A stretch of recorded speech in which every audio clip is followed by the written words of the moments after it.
key to success in any practice is effort, the effort we put into that practice. And key to Buddhist practice is what's known as right effort.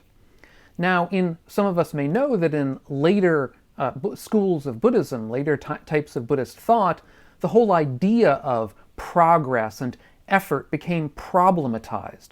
We're not going to touch on that today, but I wanted at least to highlight that, which may be a confusion for some people.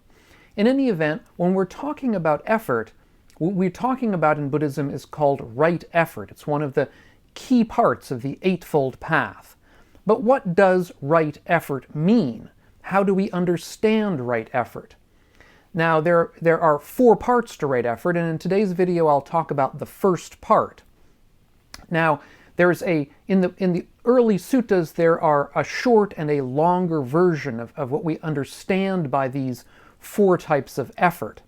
So what I'm going to do today is go through both of these, the short and longer versions of how we're to understand that effort.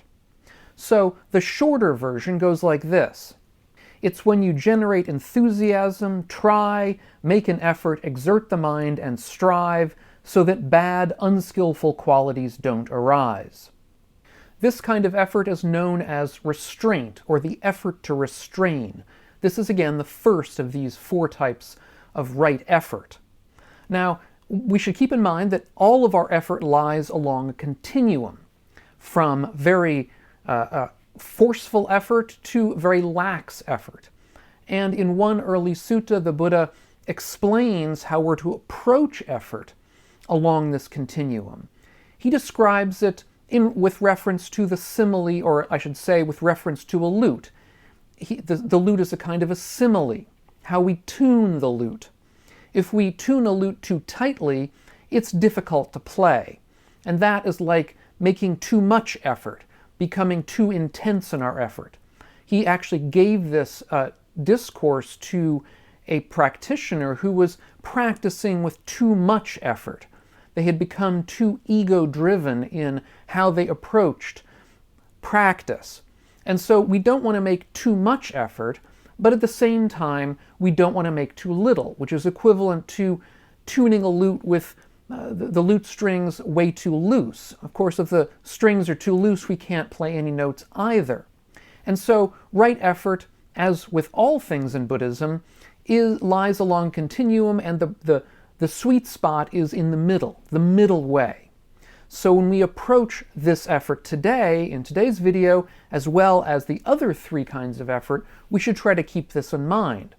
We're trying to make a middle type of effort, not too intense and not too lax.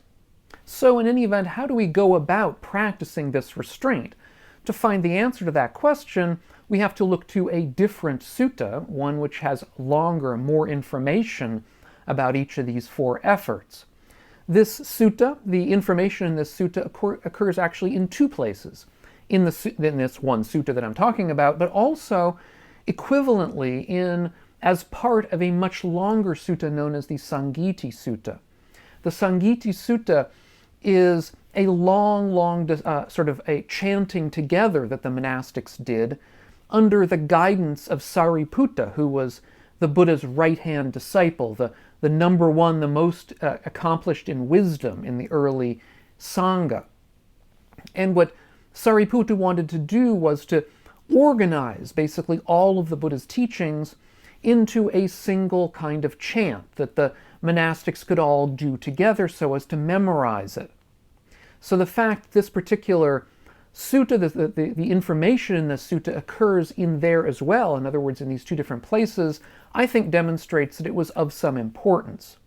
So what does the sutta say about practicing this kind of restraint? Well, it turns to what we might call sense restraint, or guarding the sense doors. So how we practice this first kind of effort is by becoming aware of what kind of information, what kind of things we allow in our senses, our eyes, our ears, our nose, our tongue, and our body. In particular, attachment and aversion arise with the material that we allow in our sense doors, through what we see and what we hear and everything else.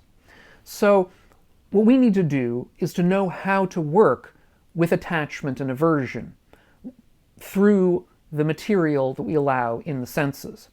So let's take them in order. We'll deal with attachment first. We know that some things that we see and hear cause us to get attached to them in a way that's not healthy for us. So if we know that, and as we see that in our own experience, we can perhaps learn to avoid those things, learn to guard the sense doors when they come up. So for an example, a relatively simple example from my own past, I used to love, and still do love, playing video games. But I would find that they took up hours and hours and hours of my time, because of course, if you play it for half an hour a week, you're not going to get any good at it. So you end up playing it for more and more, and they're addictive in a sort of a simple way. They sort of mentally attach you to them. You want to always find the next thing in whatever that video game is, or overcome the next difficulty. And as well, I would find that when I would play these games, they would get me all riled up, so I couldn't sleep very well that night. I would get kind of on edge, nervous, stressed out in a certain way. It was a good kind of stress in the sense that it was fun, but it was not a healthy kind of stress. And so over time, I decided it was best for me simply to give them up, which isn't to say that I never play video games. I do sometimes, but I try to guard the sense doors with respect to them. I don't go out and decide to buy the latest video game console, let's say. I don't have a video game console, partly for this very reason. We practice moderation. So for example, I try to moderate the amount of times that I have go to a chocolate shop to buy chocolates and sweets. I know that if I have chocolates and sweets in the house, I'm going to eat them. So I try to moderate the amount of times I do that. I think we all know about this, that moderation in all things is a benefit. And that's one of the ways that we practice guarding the sense doors. We allow ourselves a certain amount of something until it becomes unhealthy. We can also practice restraint by practicing contentment. If we're content with the way things are, if we're content with what's around us now and what we have now, then we're less likely to want to add to it. And this helps to lessen our greedy tendencies. Second, when we're guarding the sense doors, we should pay attention to what causes aversion to arise in us. When we notice that a particular situation or a particular person causes aversion or anger or hatred to arise in us, we can practice guarding the sense doors, perhaps by not spending so much time around that sort of person. If a person is not good for us, if they cause us to become angry and upset, we perhaps decide that they're not really a great person in our life. Or if we find, for example, that watching the news every night or tuning into a news channel on the internet regularly causes us to become stressed out and angry and upset, perhaps we can practice guarding the sense doors by not paying so much attention to that news channel, by not necessarily watching the news every day. Of course, it's necessary, it's important to be informed about the world, to be a responsible citizen. I'm not denying that. But so much of what we find in the news nowadays goes well beyond simply becoming informed and seems to exist rather to keep us in a constant state of agitation, stress, anger, and so on. And that's not necessarily going to be healthy for us. So again, one way to practice guarding the sense doors, to practice sense restraint, is to tune this out to a certain extent, to give us, perhaps we decide, I'm going to watch the news for a certain amount of time every day or every week. That will catch me up on all the important things that are going on, but then I'm going to turn it off. Or if we're able to, and this is, I think, a particularly difficult sort of practice, we can try to turn that anger, turn that upset feeling that we have towards something more like compassion. It is usually the dukkha, the suffering that we find in the world that makes us angry. We feel the injustice of it, perhaps. Well, if we can turn that anger towards compassion, we're turning from a mental state that is harmful, that is not particularly beneficial to us, to one that is beneficial. That, however, is I think, a difficult practice for most of us, because the anger just arises naturally. Another practice we can consider in this context is a practice, again, of contentment, of equanimity, of being content with the way things are, of being equanimous with the way things are. After all, we can't change the past. So, although the past may be difficult for us to accept, if we can come to a position of at least being equanimous with the way things are, it will relieve some of the burden that we have, that we find when watching, let's say, the news or paying attention to the world. This does not mean that we give up on trying to make things better in the future, but it can at least tone down some of our, I think, ordinary natural aversion. But perhaps the primary practice of restraint in Buddhism is the practice of meditation itself.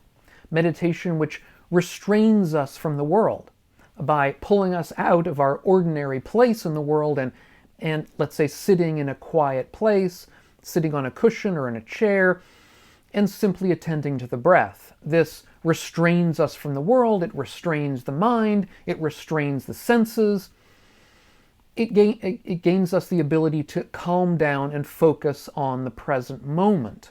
And with this restraint and calm comes the ability to focus properly, to see the way things really are. And there are, of course, a range of such practices in Buddhist meditation, as indeed in many other systems of religion and thought and practice around the world and throughout history. Monastics, of course, will tend to have more of a practice of restraint than lay people.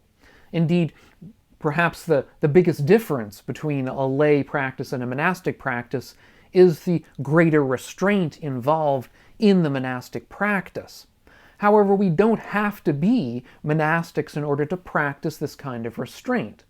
Simply walking past the stores that we go past every day, walking past the cookie aisle in the grocery store, these can be, indeed, practices of restraint, real Buddhist practices, if they're done with the spirit of attempting to gain a more healthy way of living, a more skillful way of living.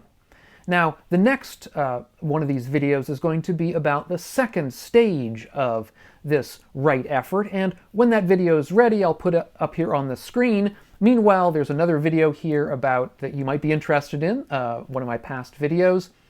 If you're getting something out of these videos, consider taking a look at my Patreon page, which is also up here on the screen, and see if you want to help support the channel and the work that we're doing here.